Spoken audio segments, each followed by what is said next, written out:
તાપી જિલ્લાના નિઝર વિસ્તારમાં આંગણવાડીના નાના ભૂલકાઓને ભારે હાલાકી ભોગવવી પડી રહી છે. છેલ્લા 7 થી 8 મહિનાથી નિઝર આંગણવાડી નંબર 1 અને નંબર 7 શોપિંગ કોમ્પ્લેક્સમાં ચલાવવામાં આવી રહી છે. અહીં બાળકો માટે મૂળભૂત સુવિધાઓનો પણ અભાવ જોવા મળી રહ્યો છે.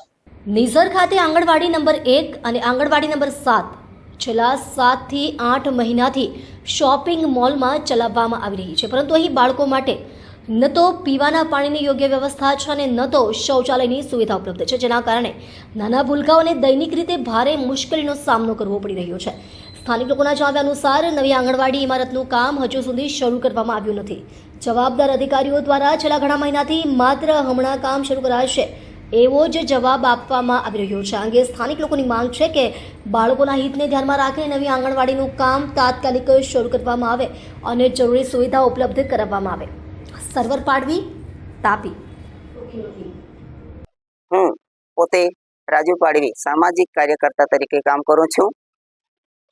તો અહીં નિઝરમાં પ્રોપર નિઝરમાં આંગણવાડી નંબર 1 અને આંગણવાડી નંબર 7 એ બંને આંગણવાડીઓ તોડી પાડવામાં આવેલી છે અને આજ સુધી છોકરાઓ નાના નાના ભૂલકાઓ આંગણવાડીમાં બેસવાના બદલે ઓટલા પર બેસીને ચલાવવામાં આવે છે અને ઘણી બધી તકલીફો પડે છે.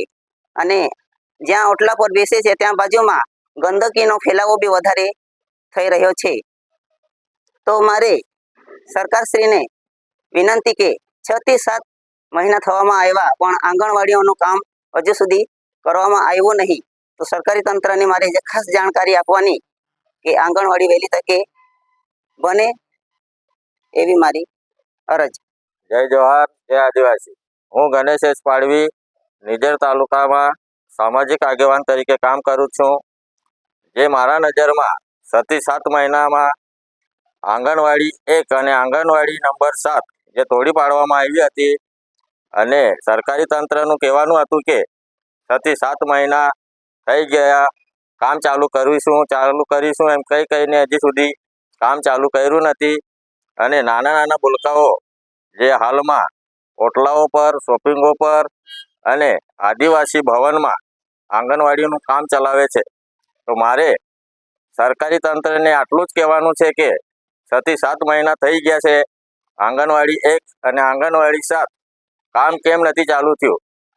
વહેલી તકે આંગણવાડી 1, આંગણવાડી 7નું કામ ચાલુ કરે અને છોકરાઓ જે ગંદકીમાં બેસીને નાસ્તો કરે છે તો એનું પરિણામ કે છોકરાઓને બીમારી કે કોઈ પ્રદૂષણ લાગે એનું પરિણામ પૂરેપૂરું સરકારી તંત્ર પર આવશે અને છોકરાઓના મા બાપને જે બી છોકરાઓને બીમારી લાગશે એનું પૂરેપૂરું ધ્યાન સરકારી તંત્રે રાખવું પડશે.